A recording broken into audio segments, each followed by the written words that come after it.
GM. GM. Trade of the day. So, total two. I still see people talking about it. It's ETH's time. It's ETH's time. It's ETH's time. ETH's gonna go. ETH's gonna go. ETH's gonna go. It's like, yeah, ETH's gonna go to new lows. But regardless, I obviously think ETH is closer to a bottom than a top. I'm not arguing that at all. As in, ETH will outperform eventually, but it's just funny to see people online just hard coping. And they've just been coping all year. It's pure cope. And I'm holding ETH. Because I do expect ETH to outperform in Q1 at some point with all the upgrades and all that shit coming. And I think it's just so beaten down. And you've got all this, like just every bounce is a false bounce, and every bounce and it's bounce, and it looks like it's done. And eventually it'll just rip. And when it rips, people will get all excited, over allocate into ETH, and then it'll just go back to underperforming again. Right? Be mindful of that. If ETH has a fast move, if it is a strong, sharp dominance move, expect it to fail and then just go back to bleeding for a year and a half. Because I just think that's what ETH's going to do, right? I think this is where ETH's going to trade for a long time. Look at this, like people kind of, they look at this and think that this is like possible somehow, that this past shit that ETH was doing. But this is 2017, right? This is when ETH was basically brand new. And it was pumping from zero to fucking, like it was going from so low. And Bitcoin was already big, right? Bitcoin was already much bigger. And ETH was playing catch up, overextended, sold all the way off, right? Then it had its little second run in the blow off top at the top of the market. But this shit doesn't exist, right? This does not exist. ETH does not go to fucking new all-time highs against Bitcoin. It just doesn't. Both assets are too big now, right? And absolutely nothing about this chart is bullish on any time frame, weekly, monthly, quarterly. Oh my god, yearly, 6 months. I mean, it's just literally pump, echo bubble, right? It's lower high bounce. It's just the worst chart in crypto. 12 months.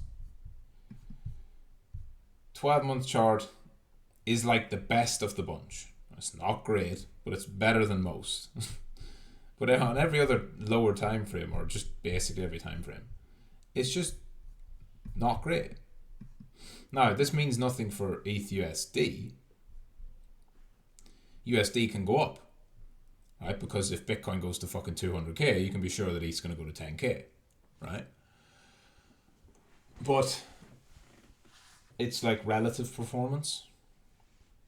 And so I'm saying this because my approach would be to be long ETH at a certain point, but I don't think it goes more than just this.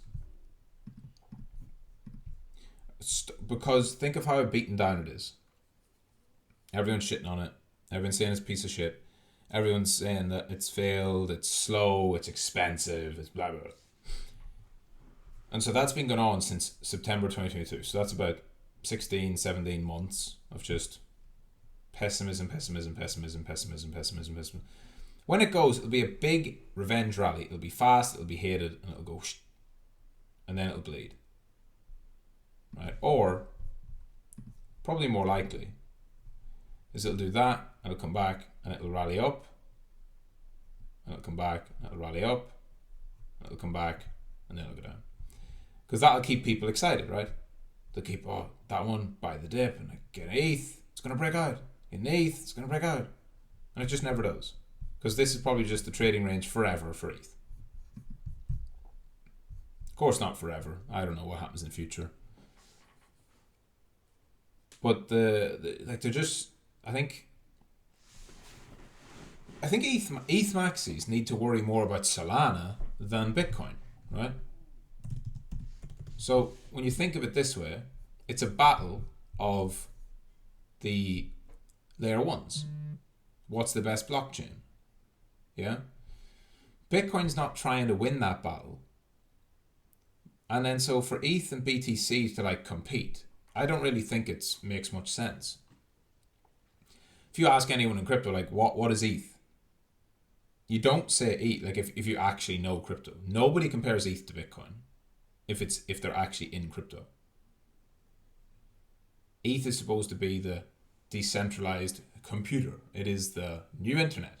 It's the best blockchain. It's the place you come and build everything.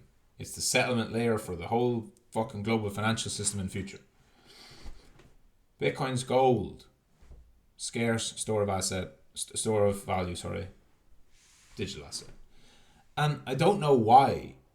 I know why it started that way. It started that way because ETH had to beat someone, right? When ETH launched, it was like we're gonna like do better than Bitcoin. Yeah, but you need to move on. Stop trying to be Bitcoin. You just won't. And I also don't think Solana will ever beat them. I don't think Solana will ever pass Ethereum in market cap. But that's the battle that's going on, and that's the more relevant kind of comparison to make. So that's ETH and Solana. They're both underperforming at the moment, but that's because the whole market is. And so let's look at total 3. This is just exactly what I wanted to see in terms of the path. Have I got it drawn there? No. You have a long wick. Everyone buys it up. The next day is green. People buy it up again. They all start getting into alts, and now they get bleed. They're bleeding out. You get a retest here, but it can go all the way down into the wick. It doesn't matter. And then it can pop up, and it can come down, and then slowly it can make its way out. And once it gets going again, it goes hard. But the market needs some time off, cool off. As long as we keep staying above 450 and no impulse candles to 440 or 420, if we're still doing this, for me, this is perfect. If we're still chopping around looking like shit here 2 weeks from now, that's telling me that smart money's buying at these levels. Because what happens in alts is if people think, right, people are not patient with their alts. Okay? As you saw the other day when they all panicked and sold on a fucking fake news report. And so when it's going up, it's all good. Then it stops going up and it starts going like this. People are not patient, right? If it doesn't go up, they're going to capitulate. But they don't like capitulate slowly. It's fast. And then we find a new range, and then eventually price starts to go up instead of down, and then the market goes up. So right now, I'm watching very closely because what we're seeing here is signs, for me, is signs of buying, not selling. This is absorption.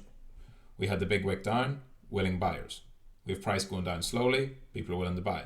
Now, some of this will be dip buyers, and this is not what you want to see, because whenever alts have gone up only for 2-3 months, people will buy all these dips on the way down and they'll keep dipping, right, until they eventually give up.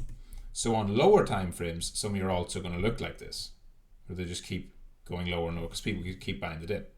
But as long as they don't, as a whole, as long as alts don't start closing below 450, 440, it's all a good sign. And the more time it can do this, the more it can look like shit, the better. The absolute better, right? Just like this here. Here was the flush out in August. Big liquidation candle.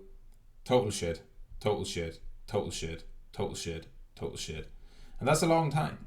Never made a new low, but went sideways for 64 days. Right?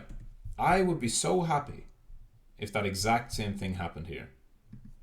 If we just went sideways for fucking weeks in a shit range like that, down near the lows, that would be the best possible thing that could happen. Now, it won't be that low volatile. It will be much more volatile than that, but still look like shit and feel like shit. And that is something that I am fully prepared for. And so what do you want to do if this happens?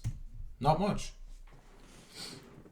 If this happens, we've had a really active period, and if it goes into a low volatile dead period, you want to really just step back and not do much. you don't want to over trade it, over complicate it, because like always, you're going to have another test, and another test, and then a break of structure somewhere over here, and that's really where you want to start getting long. And it happens every single time. There's always multiple tests, even in these consolidations, and people try to buy. They buy the first dip, right? So they buy in here after the first dip. Then it comes back just for a regular retest, and they panic. Then it comes up and it comes for another regular retest, and they get really bearish. And then it rallies up and they think, oh, this is finally the bottom. And then there's another just regular retest. And instead of just waiting for the clear signs that we're actually trending up, and it's all still before the breakout, like, that's timing.